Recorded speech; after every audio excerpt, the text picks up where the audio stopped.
Bonjour mes chers otaku. On se retrouve pour la suite des MBTI vidéos, alors je voulais d'abord faire quelques disclaimers. Petit 1, je ne suis pas pro des MBTI, je connais pas tout. Mes vidéos sont uniquement à but de divertissement et de pure information de base, ainsi qu'un énorme ressenti. Petit 2, ma vidéo sur les INFP a ultra bien marché, merci à vous, ça m'a filé plein de nouveaux abonnés, je suis ultra joyeuse, donc merci encore. Petit 3, je fais toutes les personnalités des diplomates d'abord, et faudra voter sur Instagram pour la prochaine personnalité et peut-être pour la prochaine famille, à savoir les analystes, les sentinelles et les explorateurs. Bref, après une intro toujours aussi relou et longue, commençons. Pour savoir de quoi je parle, n'hésitez pas à mater ma première vidéo où je vous explique ce que sont les personnalités MBTI, le lien est en description. Les INFJ font partie de la famille des diplomates qui ont les lettres N et F en commun. Comme je ne l'ai pas expliqué dans ma précédente vidéo, je vais un peu plus clarifier ce que ces lettres veulent dire. I et E signifient introversion et extraversion, je ne pense pas que ça soit nécessaire de faire une définition de ces termes. J'espère que vous n'êtes pas aussi teubés que certains clients que je sers tous les jours qui n'arrivent pas à lire une affiche en jaune fluo A3 sur la porte marquée panne de carte bleue et qui viennent quand même payer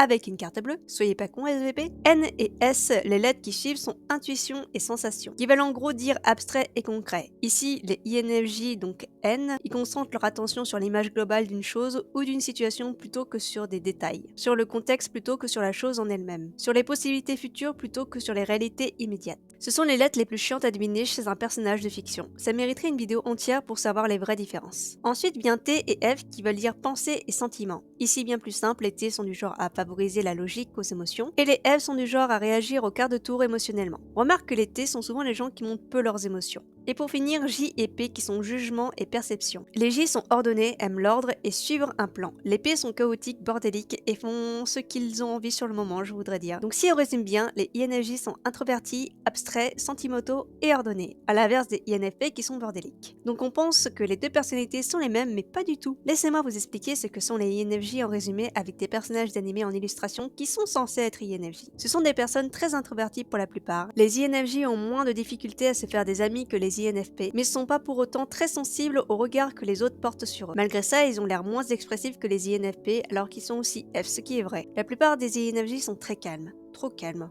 On a même l'impression qu'ils nous jugent, mais ils sont juste très attachés à leur morale. Ils sont assez fermés sur leur position, de nature indéterminée, ils font énormément d'efforts pour arriver à leur fin. Dit comme ça peut paraître négatif, mais pas du tout. Ils sont du genre à aider sans le montrer aux autres. Ils sont discrets, mais ils feraient tout pour aider leur prochain. C'est presque des espions. Ils ont aussi une aura mystérieuse, ce qui fait une des personnalités les plus secrètes. Ils aiment aller au cœur du problème plutôt que de foncer dans le tas. En gros, ils sont plus réfléchis que certaines personnalités qui veulent aider les autres. Ils sont seulement 1% de la population, ce qui en fait une des personnalités les plus rares, et pourtant j'ai l'impression d'en voir partout dans les animés. Tout ça pour une seule raison. J'ai l'impression que c'est une des personnalités où on fourre le plus de personnages dont on connaît pas trop leur personnalité. Je m'explique. Je trouve que les INFJ dans les œuvres de fiction sont les plus différents les uns des autres. Comme vous pouvez le voir en fond, j'ai vraiment l'impression que c'est pas très rigoureux. Alors certes, on va me dire, oui, c'est normal, personne n'a le même caractère, même en ayant la même personnalité MBTI, et cette dernière est même réputée pour ne pas prendre en compte justement la différence des gens. C'est pas complètement faux, je vous dirais, mais pourquoi j'ai moins cette impression avec les INFP que les INFJ? Bref.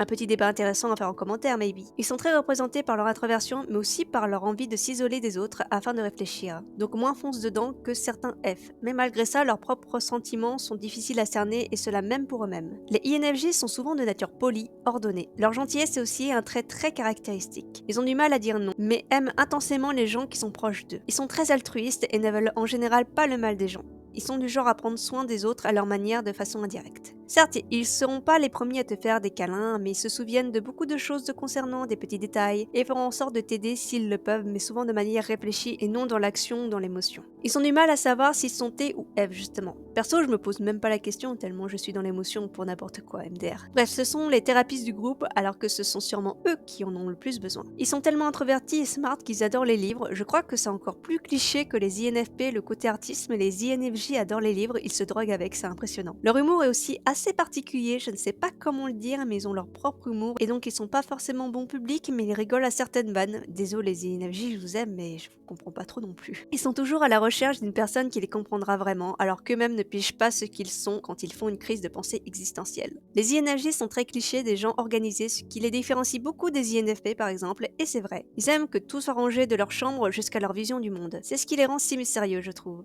Ils sont aussi de base très perfectionnistes, tout doit être fini, beau et bien fait. Ils sont souvent des tsundere, peut-être moins que les ISTP ou les INTJ, mais ils acceptent vraiment rarement les compliments. Souvent car ils ont un manque de confiance en eux, plus profond que l'on pourrait penser. Comme ils ne veulent pas inquiéter les autres, ils ont tendance à tout garder pour eux. C'est ultra dur de leur faire tirer les verres du nez, je vous jure. J'ai pas mal de potes INFJ et jamais ils vont parler de leurs problèmes, c'est faux. Comme pour les INFP, les INFJ détestent les discussions qui n'ont pas de développement. En anglais, ça s'appelle des small talk. C'est du style « Salut, ça va? Bien et toi? Pas bien. Il fait beau aujourd'hui, non ?» C'est juste insupportable. On adore les discussions bien profondes, presque philosophiques, avec un débat, mais pas juste une phrase comme ça où on peut littéralement rien répondre à part oui ou non. C'est vraiment relou ce genre de choses. Alors SVP, parlez de choses utiles si vous nous prenez du temps et de l'énergie sociale pour nous déranger en produisant des sons. Les INFJ ont du mal à se focaliser sur le présent et plus sur comment organiser l'avenir. Des plans sur le futur, le lendemain. Les INFP ont plus tendance à se focaliser justement sur le passé et ressasser leurs erreurs. L'INFJ, il veut pas. Les erreurs, c'est plus à reproduire. Et puis j'avoue, c'est satisfaisant de savoir ce que tu vas faire et pas faire du YOLO tout le temps. D'ailleurs, ils ont du mal aussi à se faire des amis, mais ça, je comprends. On est trop weird quand on doit parler à des gens au secours. Ils sont rarement en colère, et s'ils sont énervés, c'est de la rage interne en général. Mais attention à un INFJ qui explose, c'est vraiment très flippant. Surtout les énervez pas trop, je m'y risque pas, car certes, il va pas te taper dans l'immédiat, mais il va sûrement préparer un plan pour me niquer la vie jusqu'à ce que j'en meure. Niveau côté négatif, les INFJ sont assez peu ouverts d'esprit, ouais je sais, c'est assez impressionnant. Ils sont tellement dans leur façon de penser et leur organisation qu'ils ont du mal à accepter qu'une autre façon de faire ou de penser est mieux, car la leur est souvent la meilleure. J'ai une pote qui a du mal à aimer autre chose que ses propres animés, ou qu'on en dise du mal, même si c'est un avis construit. Ils ont du mal à communiquer, certes, ils sont introvertis, mais ils pensent tellement plus qu'ils ne parlent que ça devient difficile quand on connaît pas trop un INFJ de le faire parler et de savoir ce qu'il pense. Faut attendre d'être proche avec pour qu'il puisse nous parler un peu plus, car il pense vraiment trop, ce qui donne des conversations avec pas mal de blancs. Ils pensent tellement qu'ils se déconnectent de la réalité. Tu les vois un peu dans leur bulle, zonés dans un univers que tu pourrais même pas imaginer. Ils sont têtus aussi, bordel, c'est juste impossible de leur faire changer d'avis quand ils ont une position sur quelque chose, juste arrêtez les INFJ. Ils pensent tellement trop que du coup, ils ont du mal à s'endormir sans trop réfléchir, ce qui m'arrive aussi, mais voilà, je partage pas mal de traits avec les INFJ. Dans les animés, ce que j'ai pu observer des personnages censés être INFJ, c'est la différence au niveau de l'extraversion. Certes, la plupart d'entre eux sont du genre organisé et avoir souvent raison, mais certains personnages sont bien plus extravertis que le cliché qu'on se fait de l'INFJ. Entre Sugarawa de IQ et Komi-san qui souffre d'anxiété sociale, c'est le jour et la nuit par exemple. D'autres sont plus dans les sentiments que la pensée, mais tout de même, ce qui m'étonne le plus, c'est d'en voir autant dans les œuvres de fiction, alors que c'est la personnalité la plus rare. Soit cette personnalité marche très bien dans les scénarios, soit c'est une personnalité appréciée et ça c'est cool. La plupart ne sont pas méchants, comme je l'ai dit, grâce à leur altruisme et leur bienveillance, c'est en général une personnalité gentille qui a souvent le rôle de protagoniste malgré son introversion. Mais pas autant que les ENFJ, faut pas abuser. Mais il y a certains qui sont plus complexes, entre la Yandere Yuno de Mirai Nikki ou le fameux antagoniste de Monster, certains INFJ sont tellement persuadés d'avoir raison et de tout régler eux-mêmes qu'ils n'hésitent pas à sacrifier des choses qu'ils pensent futiles. Je pense notamment à Norman de The Promised Neverland par exemple. Ou encore ceux qui se vengent et qui deviennent inarrêtables comme Oda de Bungo Stray Dogs. Les INFJ sont plus complexes que les INFP en général je trouve, mais c'est uniquement de l'observation. Mais malgré leur côté introverti gentil, faut pas leur marcher dessus ou encore pire, faire du mal à ceux qu'ils aiment car jurez vous êtes niqués. Les INFJ sont tellement complexes qu'ils veulent à la fois le bien de tout le monde mais détestent les humains. Bref, en gros, les INFJ sont des gens qui pensent énormément, qui ont du mal à communiquer mais qui malgré ça aiment aussi énormément les autres. Ils veulent le bien de leurs proches, ils sont altruistes bien que têtus et sont juste parfois incompris par la plupart des gens qui pensent différemment d'eux. Ce sont des personnes sensibles, subtiles et complexes qui malgré leurs défauts et leur rareté font d'eux des êtres appréciés.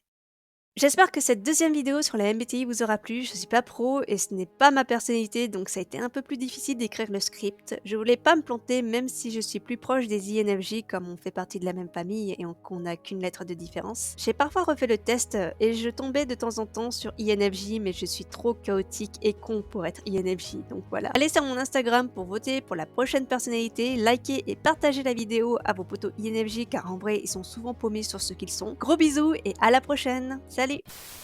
Et même comme pour les INFP et les... Ah, j'ai du mal.